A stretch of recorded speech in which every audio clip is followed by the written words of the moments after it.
আজকের সময় ওয়ার্ল্ডের সব থেকে পপুলার হলো কোরিয়ান ড্রামা, যার কারণ হলো unique story line and top কোয়ালিটির হিন্দি ডাবিং। AROI রিভিউ আজকের এই লিস্টে রয়েছে টপ 5 কোরিয়ান ড্রামা।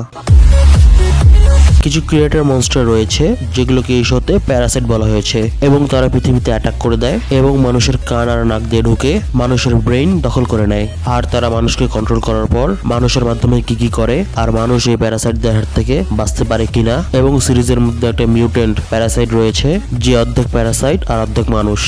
मैं तुम्हारे अंदर की पैरासाइट हूँ। নেটফ্লিক্সে available series Parasite the grey.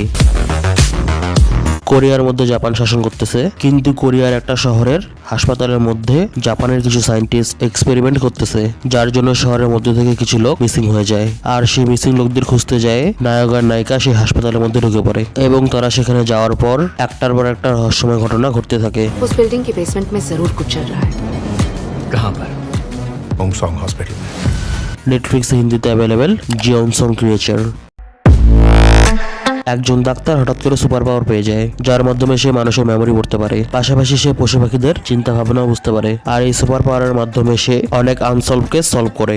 उस साइको को पकड़ना ही होगा। নেটফ্লিক্সে অ্যাভেলেবেল বিহাইন্ড ইওর টাচ।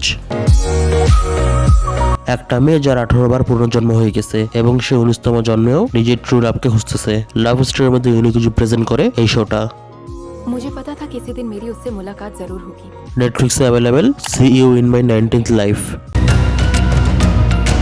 এক নিউলি ম্যারিড কাপল ইও জি হিউ এবং ক্যাং জি ওন এর বিবাহিত জীবন খুব একটা ভালো চলতেছিল না, কিন্তু একদিন ক্যাং জি ওন জানতে পারে যে তার হাজবেন্ড ইও জি হিউ এর অন্য কারোর সাথে চক্কর চলতেছে। আর এই বিষয়টা যখন ইও জি হিউ জানতে পারে যে তার ওয়াইফ তার বিষয়ে সবকিছু জেনে গেছে, তখন সে তার ওয়াইফ ক্যাং জি ওনকে মারে ফেলে। কিন্তু ক্যাং জি ওন মারা যায় না, বরং সে 10 বছর পাস্টে চলে যায়, মানে অতীতে চলে যায়। আর এই টাইম ট্রাভেলের পর থেকে সিরিজে আসল টুইস্ট শুরু হয়। 내가 버린 쓰레기랑 결혼하는 거. অ্যামাজন প্রাইমে অ্যাভেলেবেল ম্যারি মাই হাজব্যান্ড।